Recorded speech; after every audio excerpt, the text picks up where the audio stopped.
UPPCS 2021 का final result आ गया है और जो लोग सेलेक्ट हो गए हैं उनको एक बड़ा महान कार्य करने का अवसर प्राप्त हुआ है। आगे दो बड़ी परीक्षाएं हैं। यूपीपीसीएस 2022 का मेंस का परिणाम आएगा और अभी जो कुछ दिनों में परिणाम आने वाला है, 8 से 10 दिनों में, वो है आपका आरओ 2021 का।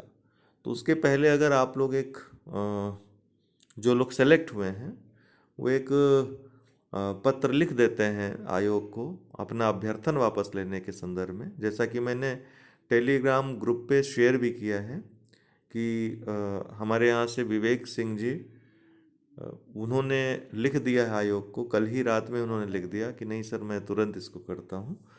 तो आप लोग भी इस महान कार्य को आगे बढ़ाएं, उन्होंने शुरुआत की है। इससे क्या होगा, किसी आपके भाई को, मित्र को, उनको जो है खुशी मिल जाएगी आपकी वजह से। तो एक ऐसा अवसर किसी को मिलता नहीं, आपको मिला है, आपको अवश्य करना चाहिए। ठीक है, यही महानता है, यही मानवता है। आइए आज की खबरों को देख लेते हैं। पुलिस स्मृति दिवस के रूप में आज के दिन को मनाया जाता है।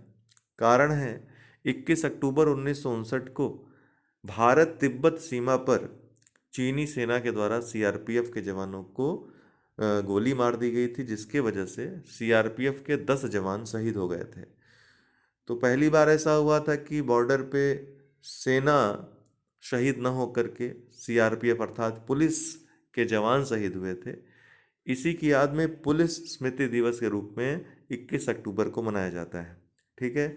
डीपी मनु जेवलिन थ्रोअर हैं। डायरेक्ट प्रश्न आएगा कौन है या मिलान करने के लिए, तो जेवलिन थ्रोअर हैं। नेशनल ओपन एथलेटिक्स चैंपियनशिप में इन्होंने स्वर्ण पदक जीता है।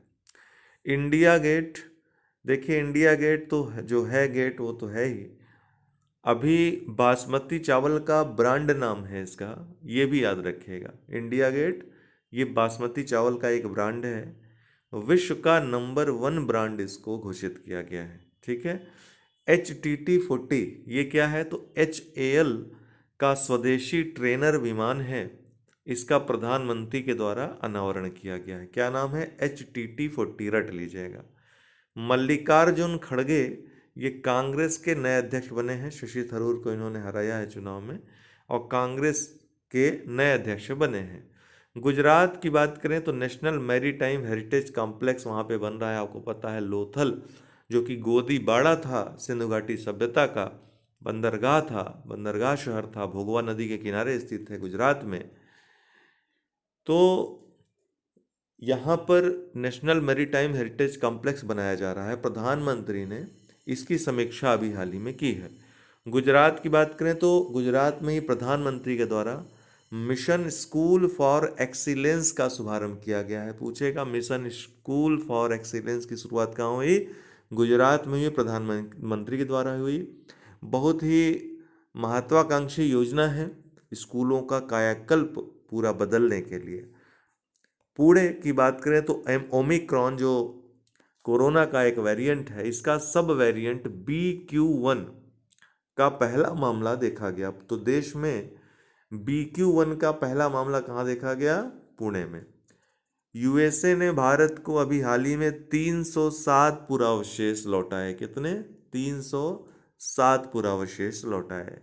दिशा हवाई क्षेत्र, इसको द में बड़ी ई की मात्रा लगाइएगा। दिशा हवाई क्षेत्र कहाँ पर है, पहला प्रश्न, गुजरात में है। क्यों चर्चा में है, प्रधानमंत्री के द्वारा इस हवाई क्षेत्र की आधारशिला रखी गई है। मुंबई क्यों चर्चा में है, वर्ल्ड स्पाइस कांग्रेस का 14वां संस्करण आयोजित हुआ। बस इतना याद रखिए, इतना महत्वपूर्ण नहीं है। वर्ल्ड स्पाइस कांग्रेस का 14वां संस्करण कहाँ आयोजित हुआ, तो मुंबई महाराष्ट्र में। संगरूर पंजाब का शहर है, कल हमने चर्चा की थी आपसे। CBG जो एशिया का सबसे बड़ा CBG संयंत्र है, कंप्रेस्ड बायो गैस संयंत्र है, वो यहाँ पर खोला गया है। अभी संगरूर फिर से चर्चा में आया, आज पंजाब का शहर है। पराली जलाने को कम करने के लिए वहाँ पर प्रोजेक्ट वायु अमृत लॉन्च किया गया है। क्या, प्रोजेक्ट वायु अमृत। माइकल लिनो ये विश्व बैंक द्वारा सिंधु जल संधि आर्बिट्रेशन का अध्यक्ष किसे नियुक्त किया गया, पूछा जाएगा तो माइकल लिनो को नियुक्त किया गया है। अति महत्वपूर्ण है। प्रधानमंत्री भारतीय जन उर्वरक योजना का शुभारंभ 17 अक्टूबर 2022 को प्रधानमंत्री के द्वारा किया गया। इसको एक राष्ट्र एक उर्वरक योजना भी कहा जा रहा है। इसमें सभी कंपनियां एक ही ब्रांड नाम भारत के तहत उर्वरक का विपणन करेंगी। ठीक है, इसके कुछ ड्रॉबैक्स में मैंने कुछ दिन पहले बताए थे आपको परीक्षा खबरी में, कुछ आलोचनाएं जो इसकी हो रही हैं और क्या फ़ायदे हो सकते हैं, ये दोनों चीज़ें हमने आपको बताए थे। कॉफ माउ ये क्या है? ये भारतीय रेलवे का एक संगठन है। फुल फॉर्म है central organisation for modernisation of workshops. जो रेलवे वर्कशॉप्स हैं उनके मॉडर्नाइजेशन के, उनके आधुनिकीकरण के लिए इसकी स्थापना 1979 में नई दिल्ली में की गई। नई दिल्ली में हेडक्वार्टर है। अभी हाल ही में क्यों चर्चा में है? क्योंकि भारतीय रेलवे के द्वारा इसे बंद करने की घोषणा की गई है। UIDAI unique identity authority of India, जिसको आधार भी आप कहते हैं, जिसके तहत आपके आधार कार्ड बनते हैं। अब यहाँ से प्रश्न है, एक पुराना है लेकिन अब आप लोगों को रट भी जाना चाहिए। आधार कार्ड में अभी कहीं देखिएगा नहीं, बस आप आंसर दीजिएगा कि आधार कार्ड में कितने अंक रहते हैं, ये आपको बताना है, कितने अंकों की संख्या रहती है। 28 जनवरी 2009 को स्थापना हुई थी UIDAI की। नई दिल्ली में इसका मुख्यालय है।